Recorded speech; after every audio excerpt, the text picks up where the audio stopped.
The floor is yours. Thank you, Mr. Chair. My first question is going to be to Mr. Benitez from GoFundMe.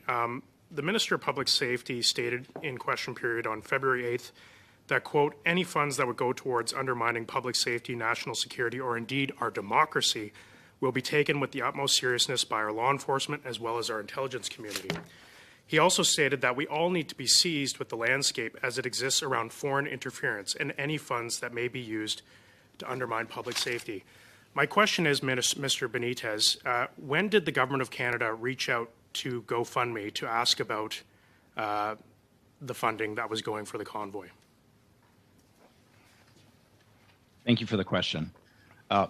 Mr. Chair, I'd like to begin by reiterating that we were very fortunate and very happy to be engaged with local law enforcement and local authorities as we were understanding the facts and circumstances of what was happening on the ground in Ottawa. This was very influential in our decision-making and assessing how to assess the Freedom Convoy campaign relative to our terms of service. So our communication and engagement was with those local authorities and local law enforcement.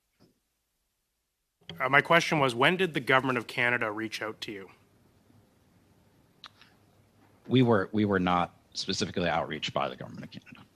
So the Minister is stating here that this is an issue of the utmost seriousness, that he was seized by this issue, and yet the Government of Canada never reached out to your organization. Is that correct? Our interactions with the local law enforcement and local authorities, we did not receive outreach from the federal government. And those local authorities, did they reach out to you, or did you proactively reach out to them? We saw the statements on public media and social media from the local law enforcement and local authorities. And based on that, we began direct outreach to them to ensure that we were fully apprised of the facts and circumstances on the ground and the real-time information that was developing around the Freedom Convoy. So to summarize what you're saying is that no law enforcement nor the Government of Canada proactively reached out to you. The Government of Canada never reached out to you with concerns about the Freedom Convoy funding, and it was you that reached out proactively to local law enforcement after you identified that there could be some issues. Is that correct? Across all of our campaigns and activities on our platform, yes, we have frequent engagements with local and federal law authorities. In this case, what you just summarized was correct for this campaign. Can you clarify, does GoFundMe actually handle any of the money, or is that handled through your payment processors like Stripe? Thank you for the question.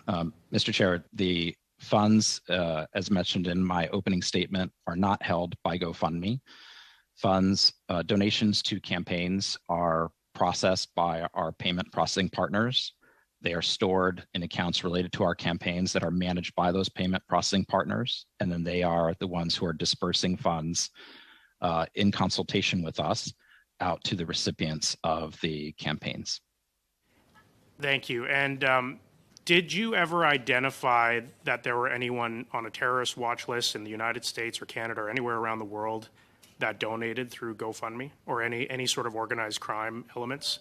Have you identified any of those people that raised money for the convoy? Did that happen, as far as you know?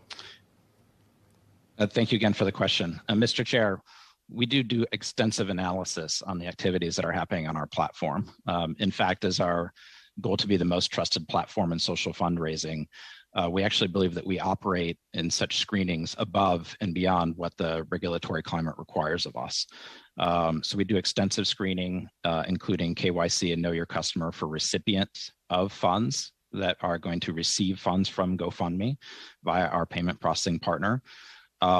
We also do screening of donors on our platform as well, based on the donation information they provide to us, and also information that we can gather about them from our tools, third-party tools, and consultation with our payment processing partners. So you didn't identify any, problematic people donating to the convoy, and if you had identified those people, you would have stopped it, correct?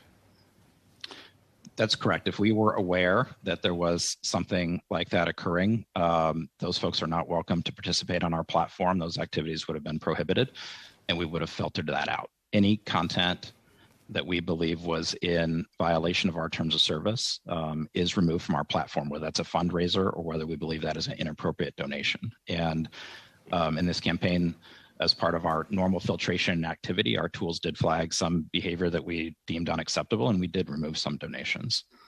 And can you clarify, there's been a lot of rhetoric that we've heard in Parliament about this foreign financing, that this is a foreign-funded campaign to undermine Canada's national security. But we've seen numbers from you guys that says that 88% of the donors were Canadians. Can you give us a little more color on that information? Yes, thank you for the question.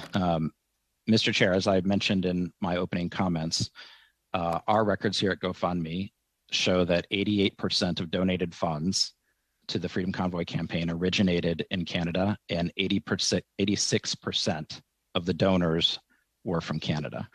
That information is based on the best information that we have available to ourselves based on our data, and also in consultation with the information that we're able to gather in partnership with our payment processing partners. And in fact, a large amount of that determination is based on you'll have to credit wrap card up, information. Yeah, 5 seconds. And I'll stop there. Okay. Thank you very much.